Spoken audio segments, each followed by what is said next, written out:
सत्संगत्वे निस्संगत्वं निस्संगत्वे निर्मोहत्वं निर्मोहत्वे निश्चलतत्वं निश्चलतत्वे जीवन्मुक्तिः पुनरपि जननं पुनरपि मरणं पुनरपि जननी जठरे शयनम् इह संसारे बहुदुस्तारे कृपया पारे पाकि मुरा. இந்த பிரபஞ்சத்துக்கு மித்யாத்வத்தை அத்வைதி சாதித்தார். இது துவைதிக்கு இஷ்டம் இல்லை. துவைதி உலகத்தை சத்தியம்னு சொல்றான். அப்ப சத்தியம்னு சொன்னா ரெண்டு பேர் ஒரு இடத்துல மீட் பண்ணணுமோ இல்லையோ, அதுக்காக அத்வைதி சொன்னதான மித்யாத்வம் தப்புன்னு அவன் சாதிக்கிறான். சாதிக்கிறதுக்கு இந்த பிரபஞ்சம் சத்தியம்னு அவன் சாதிச்சுட்டானேயானால் அப்பொழுது அத்வைத்தினுடைய மித்யாத்வ அனுமானம் கெட்டு போயிடும். இப்ப இதை சாதிக்கிறதுக்காக அவன் நான் விமதம் சத்தியம் அப்படின்னு நான் சொல்றேனப்பா, இந்த அனுமானத்தினால உங்க அனுமானத்துக்கு பாகம் வருமே அப்படின்னு சொல்ற. அப்படின்னா விமதம் மித்யா திருஷ்யத்வாத்துன்னு தாங்கள் சொல்லி கொண்டிருக்கேள், அது சரியில்லை. இந்த பிரபஞ்சத்துக்கு சத்தியத்துவத்தை நான் சாதனம் பண்ணுகிறேன். அப்பொழுது சத்தியத்துவத்தை சாதனம் பண்றதுனால இந்த அனுமானத்துக்கு நீங்க சொல்லக்கூடியதான அனுமானத்துக்கு பாகம் வரும் அல்லவா அப்படின்னு சொன்னா, நீ சொல்ற அனுமானம் நிஜமாக சத்தியத்துவத்தை சாதித்தால் அப்பொழுது அனுமானத்தினால என் அனுமானத்துக்கு பாகம் வரலாம். ஆனா நீ சொல்ற அனுமானங்கள் சரியில்லைப்பா அப்படின்னு சொல்லிட்டு இருக்க. அதுல ததேவம் நிராகிருதாக பரமார்த்த தத்துவே சாத்தியே ஷடமி ஹேதவா அப்படின்னு ஒரு 6 ஹேத்துக்கள் அவர் சொன்னதை கண்டனம் பண்ணிவிட்டார். அதற்கு பிறகு தனித்தனியாக சாமானிய அனுமானங்கள் சொல்லிக் கொண்டிருக்கார். அதுக்கு பிறகு 8 விசேஷ அனுமானம் சொல்ல போற. இப்படி இந்த பிரகரணமானது 3 பிரிஞ்சிருக்கு. முதல்ல ஷடமி ஹேதவகான 6 ஹேத்துக்கள், பிறகு சாமான்யமான அனுமானங்கள், ஸ்பெசிபிக்கா சில அனுமானங்கள், 8 அனுமானங்கள் சொல்ற. இதுல இந்த சாமானிய அனுமானங்களை நம்ம பார்த்து கொண்டிருக்கோம். அதுல இப்பொழுது நம்ம 407 பக்கம் கடைசியிலிருந்து 2வது லைன் ஒரு அனுமானம் சொல்லிட்டு இருக்க. மித்யாத்வம் ஆத்மான்ய சர்வவிருத்தினா மித்யா மாத்திர விருத்தித்வாத் சுக்தி ரூபியத்வாத் இத்யபினா. இது ஒரு அனுமானம். மித்யாத்வம் ஆத்ம அந்நிய சர்வவிருத்தினா, ஆத்ம பின்னமான எல்லா பதார்த்தங்கள்லயும் மித்யாத்வம் இல்லை அப்படி அவன் என்ன சொல்றான், ஆத்ம பின்னமா இருக்கக்கூடியதான பதார்த்தங்கள் சுத்தி ரூபியாதிகள் அவைகள்ல மித்யாத்வம் இருக்கட்டும், பிரபஞ்சத்திலே மித்யாத்வம் இல்லை அப்படிங்கிறது அவனுடைய கட்சி. அதனால ஆத்மான்ய ஆத்ம பின்னமான சர்வவிருத்தி பிரபஞ்சமும் சுத்தி ரூபியங்களும் இவைகள்ல சுத்தி ரூபியத்துல தான் இருக்கே தவிர ஆத்மான்யமான பிரபஞ்சத்துல இல்லை அப்படிங்கிறான். மித்யா மாத்திர விருத்தித்வா, ஏன்னா மித்யாத்வம் எங்க இருக்கு, மித்யா பதார்த்தங்களை தான் இருக்கும். மித்யா பதார்த்தங்கள் சுத்தி ரஜதம் ஸ்வப்னம் ரஜு சர்ப்பம் மறுமரீச்சிக்கா இவைகள் தான், அதுலதான் இருக்குமே தவிர வியாபகாரிக பிரபஞ்சத்துல இல்லை அப்படின்னா. சுத்தி ரூபியத்வவத் இத்யபி அப்படின்னு ஒரு அனுமானம் சொல்லும். இந்த அனுமானமானது பிரபஞ்சத்துக்கு சத்தியத்துவத்தை காட்டுறது. ஏன்னா வித்தியாசம் எல்லா இடத்துலையும் இல்லை, சுத்தி ரூபியத்தில் தான் இருக்குன்னு கடாதிகள் சத்தியமாயிடுது. ஆகையால் பிரபஞ்சம் சத்தியம்னு அனுமானம் சொல்றதுனால நீங்க பிரபஞ்சம் பொய்ன்னு எந்த அனுமானம் சொன்னீங்களோ அது பாதிக்கப்பட்டது அல்லவா அப்படின்னு அவன் சொல்றான். இதுவும் சரியில்லைப்பான். ஏன்னா மித்யாத்வ நியூன விருத்தித்வஸ்ய உபாதித்வா, இந்த அனுமானம் சொல்றீங்க, இந்த அனுமானத்துல ஒரு உபாதி இருக்கு. உபாதி இருந்தா முதல்லயே சொல்லியிருக்கேன், அந்த அனுமானமானது தப்பா போயிடுது, அது தோஷம். வியாபியத்வா சித்தி எனக்கூடியதான ஒரு தோஷம். இந்த தோஷம் வறுமையானால் இந்த உபாதி அபாவத்தினால சாத்தியாபாவத்தை சாதிச்சு விடலாம். அப்ப அது சத்ரத்பட்சமா வேற ஆகும். ஆகையால் என்ன ஆகும்னா உபாதிங்கிறது அனுமானத்தையே நாசம் பண்ணக்கூடியதான ஒரு தோஷம். இப்ப பாருங்க, மித்யாத்வ நியூனவரத்தித்வம்னு இருக்கு. திருஷ்டாந்தத்துல சாத்திய வியாபகத்துவம் பார்த்தேடையானா திருஷ்டாந்தமான சுத்தி ரூபியத்துவத்துல சாத்தியமான ஆத்மான்ய விருத்தியா இருக்கு. ஆனா அது மித்யாத்வ நியூன விருத்தியாவும் இருக்கு. மித்யாத்வம் எங்க இருக்கு? சுத்தி ரூபியத்துல இருக்கு, ரஜு சர்ப்பத்துல இருக்கு, ஸ்வப்னத்துல இருக்கு, இத்தனை பதார்த்தங்கள்ல இருக்கு. ஆனா சுத்தி ரூபியத்துவங்கிறது மித்யாத்வத்தை விட சின்ன. மித்யாத்வம் நியூன விருத்தி. ஆனா மித்யாத்வம் அல்லது மித்யாத்வ நியூன விருத்தியா இல்ல. மித்யாத்வம் மித்யாத்வ சமவிருத்தி. அதனால விவகாரம் என்ன? இந்த பட்சத்துல இல்ல. சாத்திய வியாபகத்வேத்தி சாதன அவ்வியாபகத்துவம் எனக்கூடியதான உபாதி லட்சணம் ஆக்கிராந்தமா இருக்கு. ஆகையால் இந்த அனுமானமானது பொருந்தாது. அதுக்கப்புறம் மித்யாத்வம் சதசத்விலட்சணத்துவம் சத்விலட்சணத்துவம் வா. இந்த மித்யாத்வத்தை நாம 5ஆ பிரிச்சு சொல்லியிருக்கார். முதல்ல 5ஆ பிரிச்சு சொன்னதுல சதசத்விலட்சணத்துவம் அப்படின்னு முதல் மித்யாத்வத்தை சொன்னோம். திரைகாலிக பிரதியோகித்துவம்னு 2வது, ஞான நிவர்த்தியத்துவம்னு 3வது, சுவாத்தியந்தா பாவாதிகரண ஏவ பிரதீயமானத்துவம்னு 4வது, சத்விலட்சணத்துவம்னு 5. இது முதல் லட்சணம் சொல்றா, 5வது லட்சணம் சொல்றா, எல்லாம் ஒன்றுதான். இருந்தாலும் 5 ஆச்சாரியால் 5 விதமாக நமக்கு சொல்லியிருக்கார். அத மருத்துவ சுவாமிகள் சொல்லியிருக்கார். இப்ப நீங்க சதசத்விலட்சணத்துவம்னு சொல்றா இல்ல சத்விலட்சணத்துவம்னு சொல்றா, நீங்க எப்படி சொன்னாலும் சரி வரல சாருங்கிறான். ஆத்யே சித்த சாதனம் தஸ்ய ஆத்மான்ய சர்வ மத்திய பதித அசத்விருத்தித்வா பாவா. அதான் ஆத்மான்ய கால் இல்ல அப்படியே படி. ஆத்மான்ய சர்வ மத்திய ஆத்ம பின்னமாக இருக்கக்கூடியதால சர்வ விருத்தியாக மித்யாத்வம் இருக்கோ இல்ல அப்படிங்கிறது. ஆமா, சத்விலட்சணத்துவம் மித்யாத்வம் அசத்துல இல்ல. அசத்துல சத்விலட்சணத்துவம் இருக்கே தவிர அசத்விலட்சணத்துவம் இல்ல. ஆத்மான்யமாக இருக்கக்கூடியதான ஆத்ம பின்னமாக இருக்கக்கூடியதான எது வியாவகாரிக பிரபஞ்சம், மித்யா பதார்த்தங்கள், அசத் பதார்த்தங்கள், இந்த 3லயும் சத்விலட்சணம் இல்லை. அதனால அது சரியில்லை. சரி, த்விதீயது சத்விலட்சணத்துவம்னு சொன்னேடையானால் இப்ப ஹேதுவில் இருக்கக்கூடியதான மித்யாபதம் இருக்கு பார்த்தா, மித்யா மாத்திர விருத்தித்வாத் அப்படின்னு சொல்லியிருக்காரு ஹேதுல. அந்த மித்யா மாத்திர விருத்தித்வாத்ங்கிற ஹேதுவில் இருக்கிற மித்யாபதமானது அது சத்வத் வைலட்சண்ய பரம் அப்படின்னு நீங்க சொன்னேடையானால் பட்சத்துல அது இல்ல. ஸ்வரூபா சித்தி அதோட இல்ல, சத்வைலட்சண்ய ரூபே பட்சே. இப்ப பட்சம் என்ன சொல்லியிருக்கோம்? சத்விலட்சணம் அப்படின்றோம். துச்ச சாதாரணே சத்துனா பிரம்மம், பிரம்ம பின்னமா இருக்கக்கூடியது வியாவகாரிக பிரபஞ்சம், அதோட இல்ல பிராதிபாசிக பிரபஞ்சம் அசத் பதார்த்தம். அதுல துச்சமும் இருக்கு. அந்த துச்சத்துல சத்விலட்சண இதர அவருத்தித்வ ரூப ஹேத்வபாவா. சத்விலட்சணமான பிரபஞ்சம், வியாவகாரிக பிரபஞ்சம், தற்பின்னமா இருக்கக்கூடியதான துச்சமும் மித்யா பிரபஞ்சமும் தது அவருத்தித்வ ரூப ஹேது இருக்கா இல்ல.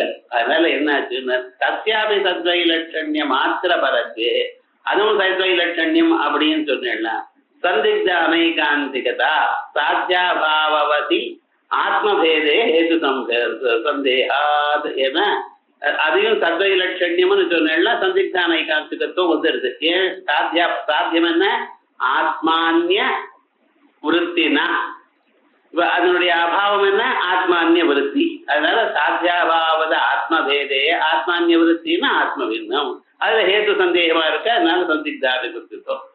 அப்பிரயோஜகத்வாதிகஞ்சா இதோட இல்ல. அப்பிரயோஜகத்துவம் என்கிறது பூர்வோக்தம் தூஷணம், முன்னால சொன்னதான தூஷணம் அனுவர்த்தத ஏவா. அதனால நீங்க சொன்னதான இந்த அனுமானமும் வஸ்துதா சரியா இல்லை அப்படின்னு தீர்மானம் விட்டார். இப்ப இந்த அனுமானம் போயிட்டா ஆத்மா பரமார்த்த ததன்யா பதார்த்தத்வாத் அனாத்மவது, ஆத்மா பரமார்த்த ததன்யா அப்படின்னு சொல்ற. பதார்த்தமா இருக்கணும். எப்படி கடபடாதி பதார்த்தங்கள்லாம் பதார்த்தமோ இல்லையா? அதனால பரமார்த்தம்னா பிரம்மபின்னம் ஆத்மா, இதெல்லாம் பரமார்த்தம் தான்.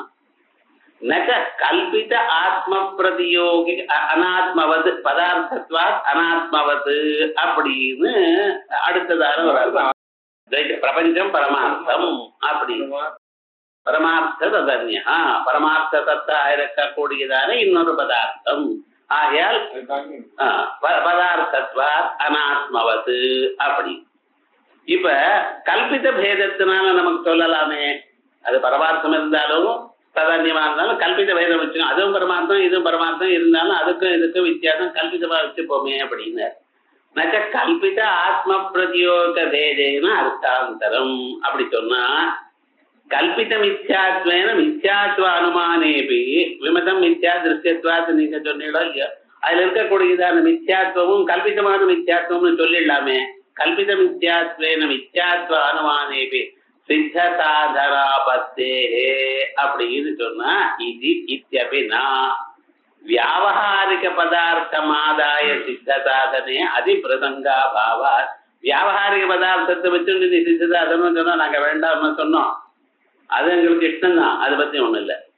அனானந்தத்துவ உபாதித்வாச்சா சாதாரணமாக இது போல இடங்கள்ல என்ன சொல்லுவோம்னா ஒரு உபாதியை சொல்றது. அனுமானத்தை சாதாரணமா சொல்றது ஒண்ணும் விபச்சாரத்தை சுலபமா காட்டுறது, இல்லைன்னா உபாதியை சொல்லிவிடுறது. உபாதியை கொஞ்சம் வழக்கம் இருந்தா நீங்க உபாதி சீக்கிரமா காட்டிவிடலாம். அது எப்படின்னா திருஷ்டாந்தத்துல இருக்கணும், பட்சத்துல இல்லாத இருக்கணும். அப்படிப்பட்டதான ஒரு தர்மத்தை தேடி எடுத்தா போறோம், அது பை பிராக்டிஸ் வந்துடும். இப்ப என்ன பண்ணிருக்கார், அனானந்தத்துவ உபாதித்வாச்சா. இப்ப பாருங்க இந்த அனுமானத்துல ஆத்மா பரமார்த்த சதன்யா பதார்த்தத்வாத் அனாத்மவது. இப்ப நமக்கு ஆனந்தம் எங்க இருக்கு அப்படின்னு பண்ணல, பிரம்மத்துல மட்டும்தான் இருக்கு, மற்ற விஷயாதிகள்ல ஆனந்தம் இல்லை. இது முன்னாலேயே நம்ம பாஷ்யாதி கிரந்தங்கள்ல படிச்சிருக்கோம். விஷயத்துல ஆனந்தம் இருந்தால் விஷயத்துல பார்க்கும் பொழுது எல்லாமே ஆனந்தம் வரணும். நமக்கு தேச காலாதிகள் இல்லாமல் நமக்கு விஷயம் மட்டும் ஆனந்தத்தை கொடுக்கல. சில சமயத்துல அதே விஷயமே சில சமயத்துல சந்தோஷத்தையும் சில சமயத்துல துன்பத்தையும் கொடுக்குறது. சௌக்கியமா இருக்கும் பொழுது ஸ்வீட் சாப்பிட்டா நன்னாத்தான் இருக்கு, ஆனா மந்தம் இருக்கிற காலத்துல பித்த தோஷம் இருக்கிற காலத்துல ஸ்வீட் சாப்பிட்டா அது பிடிக்க மாட்டேங்குது. ஆகாரமானது சில சமயத்துல பசியா இருக்கும் பொழுது சந்தோஷமா இருக்கு, ஆனா ஃபுல்லா வயறு ஃபுல்லா இருக்கிறவா அதுதான் வேண்டாம் சுவாமிங்கிற. இப்ப எது இஷ்டமா இல்லை. அப்ப என்ன, ஒரு சமயத்துல அது வேண்டியிருக்கு, ஒரு சமயத்துல வேண்டியது இல்லை அப்படின்னு சர்வதா ஆனந்த ஜனகமாக அது இல்லை, விஷயத்துல ஆனந்தம் இல்லை. அதே போல இந்திரியங்கள்ல ஆனந்தம் இருக்கா, கண்ணுல ஆனந்தம் இருக்குமே, கண்ணால பாக்குற எல்லா பொருளும் ஆனந்தத்தை கொடுக்கணும். சிலது ஆனந்தத்தை கொடுக்கறது, சிலது துக்கத்தை கொடுக்கறது.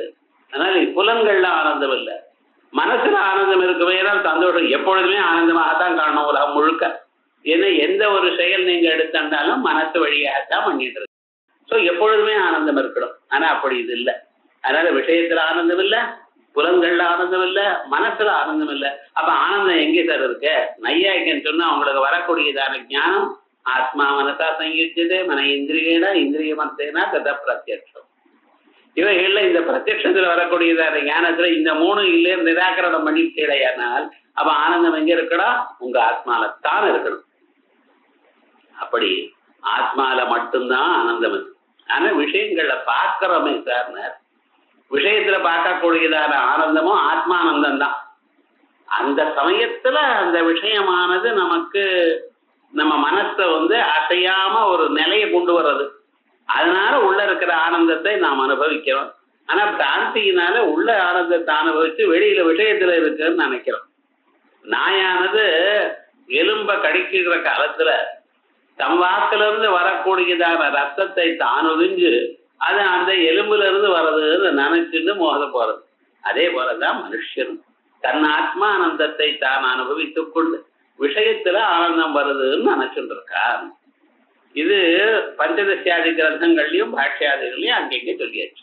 இப்ப இதனால என்ன தெரிஞ்சுட்டு இருக்கோம், நம்ம ஆனந்தம்ங்கிறது எங்கே சார் இருக்குன்னு உமக்குள்ள இருக்கு. ஆத்மாவில தான் இருக்கு ஆனந்தம், வேற எங்கேயும் இல்லை. அனாத்மாவில இருக்கா?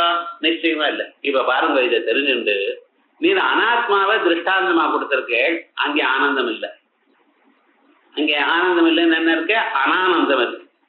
பட்சமானது ஆத்மா, இதுதான் அனானந்தம் இல்லை, ஆனந்தம் இருக்கு. விவகாரம் என்ன? பட்சத்துல இருக்கிறதும் திருஷ்டாந்தத்துல இல்லாதான தர்மம் ஒண்ணு கண்டுபிடிச்சேன், அது உபாதி. உபாதி ஒரு அனுமானத்துல கண்டுபிடிச்சா அனுமானம் கெட்டு போச்சு. அதான் ஆத்ம அனானந்தத்துவ உபாதித்வாச்சா அதுக்கு அடுத்தது அதுக்கு பிறகு ஆத்மா யாவத் ஸ்வரூபம் அனுவர்த்தமான அனாத்மவான் ஒன்னும் பெரிய சப்தம் பெருசா இருக்கே தவிர ஆத்மா இருக்கிற பரியந்தான் அனாத்மாவும் இருக்குன்னு அர்த்தம். யாவத் ஸ்வரூபம் அனுவர்த்தமான அனாத்மவான் தான் இருக்கிற பரியந்தன் தன்னுடையும் கூடி இருக்கக்கூடியதான அனாத்மாவை உடையவன் அப்படின்னு என்ன அர்த்தம் சுவாமி? முக்தி காலத்திலையும் துவைத்தம் இருக்குன்னா முக்தி காலத்திலையும் துவைத்தம் இருக்குன்னா துவைத்தம் சத்தியம்னு அதை சொல்றதுக்காக இவ என்ன சொல்றா இப்படி. அதனால முக்தி காலத்திலையும் துவைத்தம் இருக்கு. யாவத் ஸ்வரூபம் ஆத்மா எந்த வரைக்கும் இருக்கோ, ஆத்மஸ்வரூபம் எது வரைக்கும் இருக்கோ, அனுவர்த்தமானம் அதோட பின்தொடர்ந்து கொண்டிருக்கக்கூடியதான அனாத்மவான் இல்ல. ஒரு ஒரு பட்சத்துல நாம் என்ன சொல்லியிருக்கோம், துவைத்த பதார்த்தங்கள்லாம் போயிடுச்சுன்னா இதனுடைய அபாவம் இருக்கோ இல்லையோன்னா. அப்ப முக்தி காலத்திலயும் பிரபஞ்சாபாவம்னு ஒரு பதார்த்தம் இருக்கு. அப்ப என்ன பிரம்மம்னு ஒண்ணு இருக்கு, பிரபஞ்சாபாவம்னு ஒண்ணு இருக்கேப்பா. அப்ப துவைத்தம் தானே வந்தாச்சு உங்க மத்தத்துல ஒரு தடவை கேட்டிருக்கான். அதுக்கு நாம என்ன சொல்லிருக்கோம், ரெண்டு விதமா பதில் சொல்லிருக்கோம். அட அப்படி இல்லப்பா, ஒண்ணு அந்த அபாவம்னு எது வந்தா அபாவமானது அதிகரண ஸ்வரூபம். இங்க குடம் இல்லைன்னு என்ன அர்த்தம் இருக்கு, பூமி இருக்குன்னு அர்த்தம். கடாபாவம் எங்க போச்சு?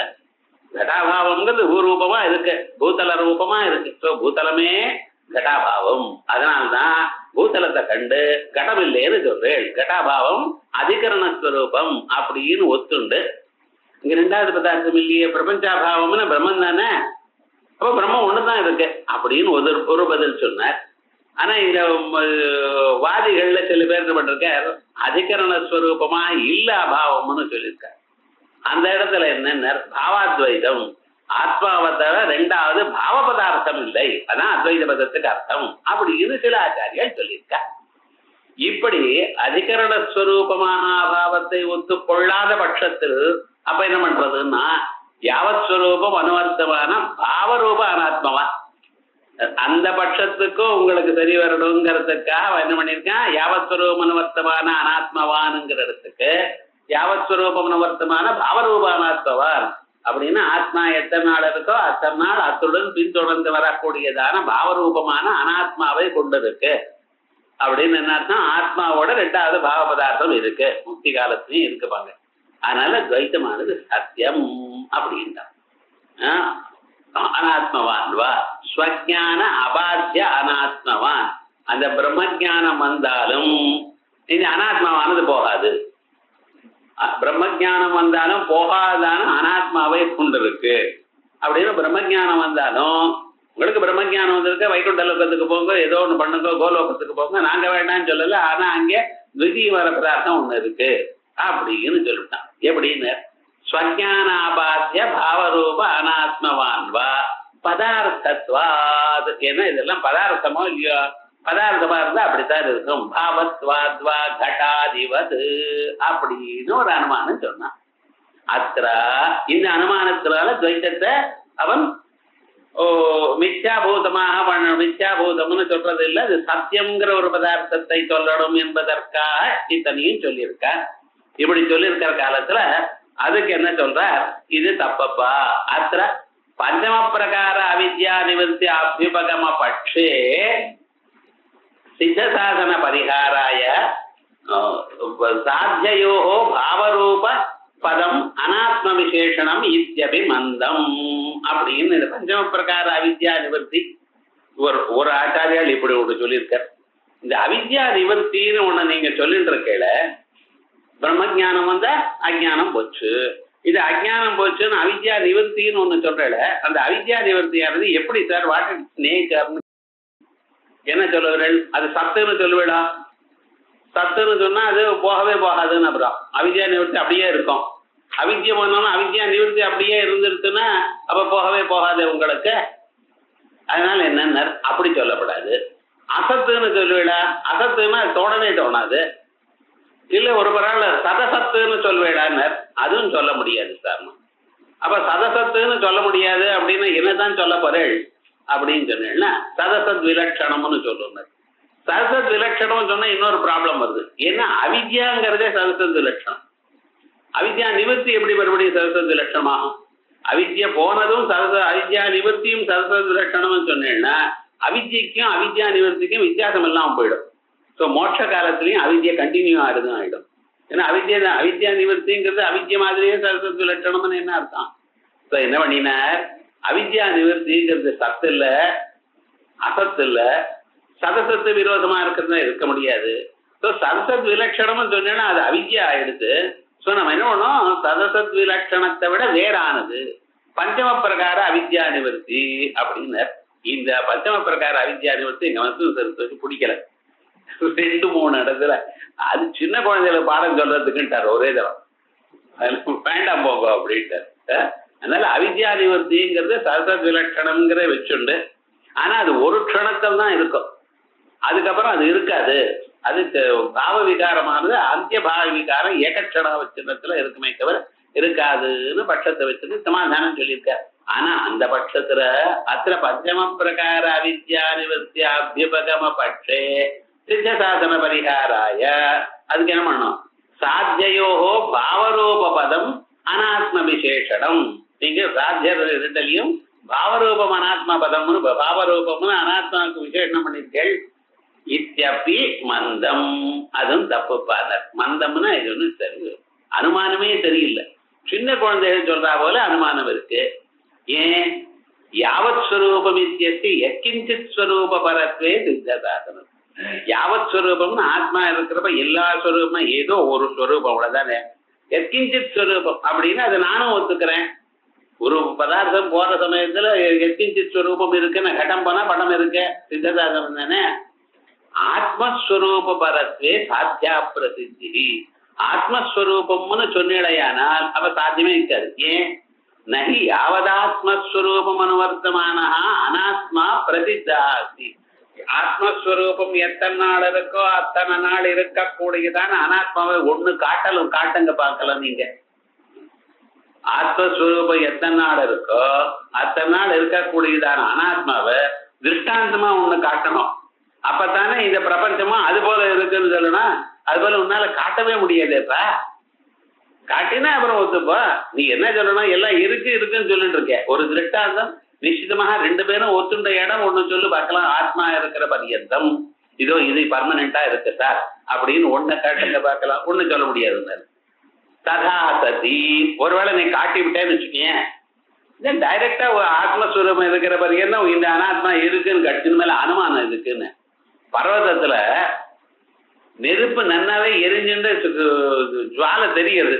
பர்வதோபன்னிமான்னா அவன் என்ன பண்றது, சும்மா தான் சொல்லணும். ஏன்னா கண்ணுக்கு எதிர்க்க பிரத்யட்சமா இருக்கிற காலத்துல அது சொல்லுவானா, அது அனுமானம் பண்ண வேண்டி இருக்குமா? உமக்கு ஆசை இருந்தா பண்ணுங்க, சுஷாதேஷம் இருந்தாலும் அனுமானம் இப்படியும் பண்ணலாம்னு அனுமான பிரக்கிரியை காட்டுறதுக்கு காட்டலாமே ஒழிய அதுக்கு அவசியகதை இருக்கா? பிரத்யட்சமா பார்க்கிற இடத்துல விஷயத்துல அனுமானம் சொல்லலாம் வேண்டியது இல்லையே. அப்ப விவகாரம் என்ன, அப்படி காட்டலேன்னா சாத்தியமே பிரசிக்காது. அப்படி யாவதாத்மஸ்வரூபமா இருக்கக்கூடியதான அனாத்மாவை காட்டி விட்டீரையானால் அவ அனுமானமே வேண்டாம், போகும்.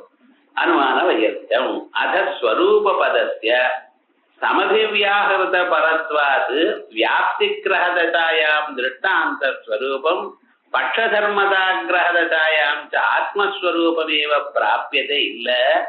இந்த இடத்துல ஸ்வரூபம்னு சொன்னா இந்த இடத்துல வியாப்தியை சொல்லக்கூடிய காலத்துல திருஷ்டாந்தத்துல வியாப்தி கிரகததாயாம் திருஷ்டாந்தத்துக்கும் அதே போலயே பட்சதர்மதா கிரகிக்கிற காலத்துல பட்சதர்மதான்னா ஏதுவானது பட்சத்துல இருக்கிறது. அந்த தசையில ஆத்மஸ்வரூபம் பிராபியதே. இங்க ஆத்மான்னு அர்த்தம், இங்க அனாத்மான்னு அர்த்தம் பண்ணியானால் இது ந சாத்தியா பிரசித்தி நவாசித்த சாதனம் அப்படின்னு சொல்றா. இது சேத்தனா இத பாருங்க, இது நீ சப்தத்தினுடைய சுவாவத்தை சொல்லு. சப்தத்துக்கு ஒரு இடத்துல ஒரு மாதிரி ஒரு இடத்துல ஒரு மாதிரி அர்த்தம் வரலாம். ஆனா அனுமானத்துல அது வருமா? சப்தத்துலதான் இது போல ஒரு சுரூபம். ஒரே சப்தமானது இப்ப சொன்னார் பார்த்தீங்களா, ஆத்மாங்க ஆத்மை வக்கியாத்மனோ பந்து ஆத்மை விரும்புற ஆத்மனா பந்துர ஆத்மா ஆத்மா நஸ்தி. இங்க ஆத்மான ஒரு ஆத்மாவுக்கு ஆத்மான அர்த்தம், ஒரு ஆத்மாவுக்கு மனசுன்னு அர்த்தம். இது சப்தத்தினுடைய சுபாவம். ஒரு சந்தர்ப்பத்தை அனுசரித்து ஒரே பதமானது 2 அர்த்தங்களை சொல்லலாம் என்கிறது சப்தத்தினுடைய சுபாவம். அது அனுமானத்துல கொண்டு வரலாமா? பட்சத்துக்கு ஒரு மாதிரி திருட்டாந்தத்துக்கு ஒரு மாதிரி கொண்டு வரலாமா? அப்படி இல்லப்பா, அது அனுமான பிரக்கிரியை இல்ல. அதனால சப்தஸ்வபாவ உபன்யாசஸ்ய அனுமானே அனுபயோகா, அது ஒத்துக்கிறது இல்ல. அனுபயோகா ஸ்வஜான அபாத்தியா இத்தியஸ்ர ஸ்வசப்தேபி, அதே போல ஸ்வசப்தம்னு ஸ்வாங்கிறது இங்கே ஒரு மாதிரி அங்கே ஒரு மாதிரி அர்த்தம் சொல்லலாம். துல்யோயம் தோஷா அதையேவா, அதே மாதிரியே இந்த அதையேவான்னு சொன்னா அந்த நிராகரண பிரக்கிரியை ஒரே மாதிரின்னு அர்த்தம். இப்ப எப்படி நிராகரணம் பண்ணியுமோ அதே மாதிரியே அடுத்த அனுமானமும் விமதா பந்தம் நிவர்த்தி ஸ்வப்பிரதியோகி விஷய விஷயக ஞான அபாத்திய அனாத்ம சமகாலீனா. பதம் பெருசா இருக்கிறத புரிஞ்சுட்டா ஒன்னும் கஷ்டம் இல்லை. உக்த ஞான அபாத்திய பாவரூபானாத்ம சமகாலீனாவா பந்த நிவர்த்தித்வாத் நிகழ பந்த நிவர்த்திவது இத்யபி நிரஸ்தம். பந்த நிவர்த்தி எது பந்த நிவர்த்தியா இருக்கோ, எங்கெங்க பந்த நிவர்த்தி இருக்கோ அந்த பந்த நிவர்த்திக்கு ஆனது அதுக்கு ஸ்வப்பிரதியோகி என்ன பந்தம், ஸ்வங்கிறது பந்த நிவர்த்தி, அதுக்கு பிரதியோகியா இருக்கக்கூடியது பந்தம். ஸ்வப்பிரதியோகி விஷயமா இருக்கக்கூடியதான அந்த பந்தத்துக்கு விஷயமா இருக்கக்கூடியதான தத்விஷயக ஞானம், அதனால இது பாதிக்கப்படலை. பந்த நிவர்த்தியானது எதனால வந்ததோ தத்விஷயகமான ஞானத்தினால இந்த பந்தம் போச்சோ, வேற எதனாலேயோ போச்சு, இதனால போகல. அதனால தத் சமகாலீன அனாத்ம சமகாலீனான்னு சொன்னதும் தப்பு. ஏன்னா நிராகரண பிரக்கிரியை ஒரு மாதிரி தான். பட்சத்துல ஒரு மாதிரி, திருஷ்டாந்தத்துல ஒரு மாதிரி. பட்சத்துல இருக்கக்கூடிய பந்த நிவர்த்தி என்ன, ஞானத்தினால அஜ்ஞானம் வரும். திருஷ்டாந்தத்துல இருக்கக்கூடிய பந்த நிவர்த்தி என்ன, விலங்கானது ஞானத்தினால போகல, விலங்கானது என்ன பண்ணியிருக்கான், அவன் அவுத்து விட்டுருக்கான். ஸோ இங்க பிசிக்கலா, இங்க வெறும் மென்டலா. ஒரு இடத்துல வரக்கூடியது பந்த நிவர்த்தி, ஞானம் வந்ததுனால அஜ்ஞானம் போச்சு. இங்க வேற ஒண்ணும் பிசிக்கலா செயல் ஒண்ணும் கிடையாது. அங்க எப்படியே அந்த நிகழ பந்த நிவர்த்திக்கு அவன் ஞானம் வந்தா போறாது சார், யாரோ ஒருத்தன் அந்த பந்தத்தை நிவர்த்தி பண்ணணும். அதனால பட்ச திருஷ்டாந்தையோகோ பந்த பதார்த்தஸ்ய ஏகஸ்ய அபாவேன, அங்கே பந்த பதார்த்தமானது வேறு, இங்க பந்த பதார்த்தமானது வேறு. இங்க பந்த பதார்த்தமானது அஜ்ஞானம். பந்த நிவர்த்தின்னு சாம்சாரிக பந்த நிவர்த்தின்னு அஜ்ஞான நிவர்த்தி தான் அர்த்தம். நிகழம்னா விலங்கு, கையில இந்த விலங்கு போட்டிருக்கல ஹேண்ட் கப்ஸ்ன்னு சொல்லிவிடும். அது நீ கட்டான்னு சொல்லுவா, நீ அக்னிமீட. அதனால பட்ச திருஷ்டாந்தையோகோ பந்த பதார்த்தஸ்ய ஏகஸ்ய அபாவேன, பட்சத்துல அஜ்ஞானம்ங்கிறத பந்த பதார்த்தம், இங்க விலங்குங்கிறது பந்த பதார்த்தம். அதனால ஸ்வரூபா சித்தி சாதன வைக்கல்ய அந்நியதர ஆபாதாத் ஸ்வபதேச்ச. ஸ்வபதம்னு சொன்னீங்கன்னா உக்தா சாத்தியா பிரசித்தி தோஷா. ஸ்வம்னு சொன்னா அது வேற வேற அர்த்தம் வருது, சாத்தியா பிரதி தோஷம். ஹேதவுச்ச பந்தா இது விசேஷன வையர்த்தியா. அதோட பட்டமல்ல நிகட நிவர்த்தி வருதுன்னு சொன்னா போதுமே, நிகட பந்த நிவர்த்தி வருது நீங்க சொல்றேன், அது என்ன, அது வேஸ்ட். ஹேதுல அதிகமா ஒரு பதம் இருந்தால் வியாபியத்வாசி. அதனால வையர்த்தியாத் வியாபியத்வாசி அப்பிரயோஜகத்துவம் ச. அதோட அப்பிரயோஜகத்துவம் கஸ்யாச்சித் நிவர்த்தேஹே அனாத்ம சமகாலீனத்துவ தர்சனாது. ஏதோ ஒரு நிவர்த்தி, நிகட நிவர்த்தியோ இது ஏதோ ஒரு நிவர்த்தியோ அது அனாத்ம சமகாலீனமா இருக்கு.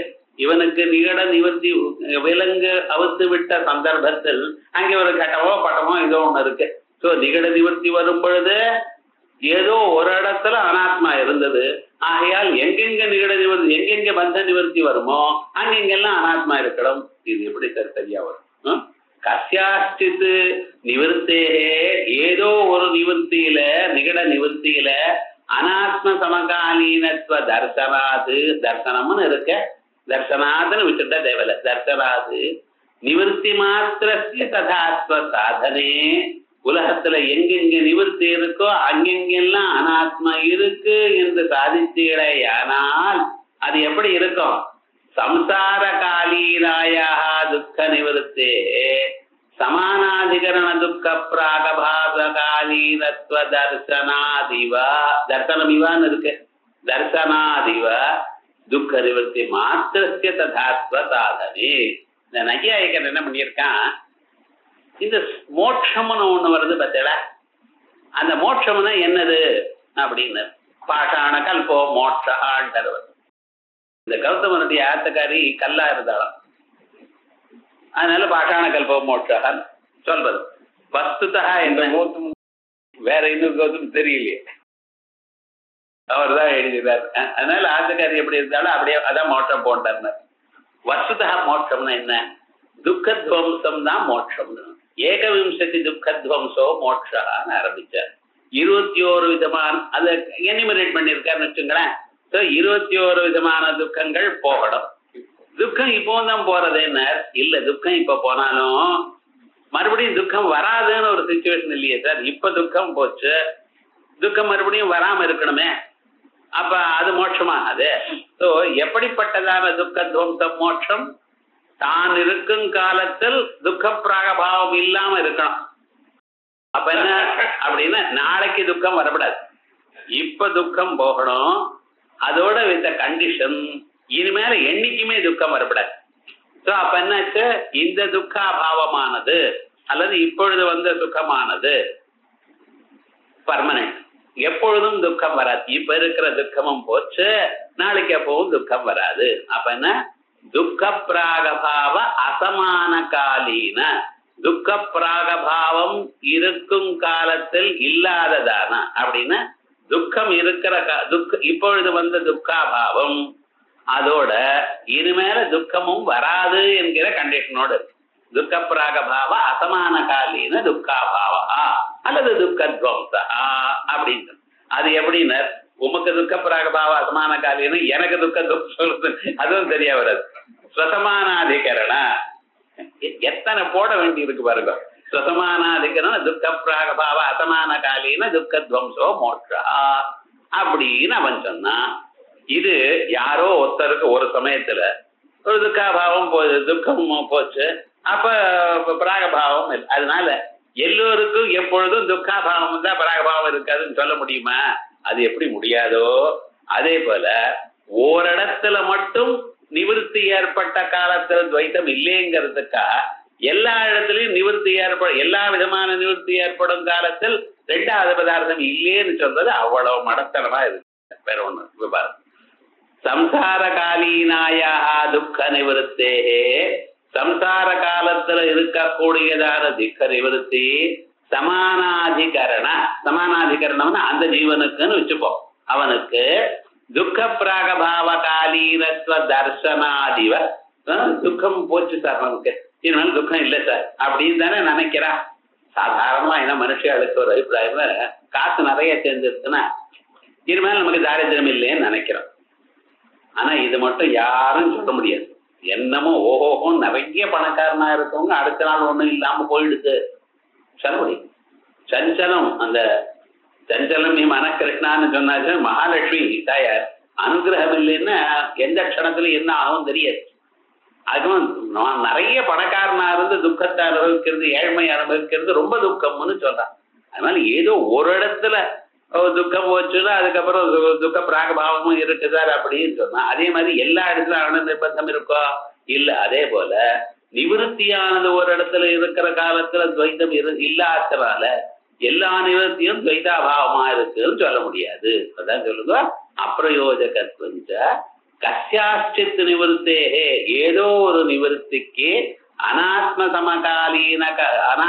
சமகாலீனத்துவ தர்சனாது, அனாத்ம சமகாலீனத்துவம் பார்த்ததுனால நிவர்த்தி மாத்திரஸ்ய ததாத்வ சாதனே, எல்லா நிவர்த்திக்கும் அப்படி சாதிச்சுடையானால் அது எப்படி இருக்கும்? சம்சார காலீனாயாக துக்க நிவர்த்தே, சம்சார காலத்தில் இருக்கிற துக்க நிவர்த்தி சமானாதிகரண துக்க பிராகபாவ காலீனத்துவ தர்சனாதிவ, தர்சனமிதான் இருக்கு, தர்சனாதிவ துக்க நிவர்த்தி மாத்திரஸ்ய ததாத்வ சாதனே அப்படின்னு ஏவம் சாமானிய அனுமானேஷு நிராகிருத்தேஷு. இந்த பிரகரணம் எப்படி போயிருக்கு? முதல்ல 6 ஹேத்துக்கள் நிராகரணம் பண்றது. இப்படி முதல்ல என்ன பண்ணிருக்க, 6 ஹேத்துக்களை சொன்னோம். அதுக்கப்புறம் சாமான்யமான அனுமானங்கள் சொன்னோம். நனு ஏவம் சாமானிய அனுமானேஷு நிராகிருதேஷு விசிஷ்டானுமானம் பவிஷ்யதி. விசிஷ்டானுமானம்னு ஏகவச்சனம் தான் சொல்லியிருக்கார். விசிஷ்ய அனுமானம்னு சொல்லியிருக்கார். விசிஷ்ய அனுமானானின்னு சொல்லணும். ஏன்னா அதுல 8 அனுமானம் சொல்ல போறாரு. ஆனா 8 அனுமானமும் கட்டமில்லை. ஒரே கிளாஸ்ல முடிச்சிடலாம், என்ன 2வது கிளாஸ்ல 2 கிளாஸ் முடிச்சிடலாம், கட்டமே இல்லை. இப்ப அனுமானத்தினுடைய பிரக்கிரியை நம்ம தெரிஞ்சுட்டோம்னா அதனுடைய அர்த்தங்கள் எப்படின்னு பார்க்கணும். சாதாரணமாக அனுமானத்துல சாத்தியத்தையோ ஹேத்தையோ அவ சொல்லும் பொழுது அவ ஒரு விதமாக ஒரு கோர்வையா சொல்வா. அதுக்கு என்ன அர்த்தம் நம்ம தெரிஞ்சுட்டா வரும். ஆனா அர்த்தம் முழுக்க சொல்ற பாஷ்யங்கள்ல இருக்கிறதா இவர் சொல்லியிருக்கார். இப்ப எதையும் புதுசா ஒன்றும் சொல்லல. ஆனா அவளுடைய சப்த பிரயோகம் ஒரு விதமா இருக்கும். அதான் அதனால இத அடுத்த கிளாஸ்ல கருப்போம்.